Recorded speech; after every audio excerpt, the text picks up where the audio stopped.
I think when you say he's a giant, and having just experienced the loss a few hours ago in Abushle, I honestly am lost for words. There are so many things, be it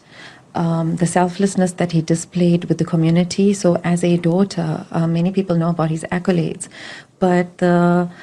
types of service that he did to people, and he inculcated in my brother and myself from a young age. I remember on a Sunday evening,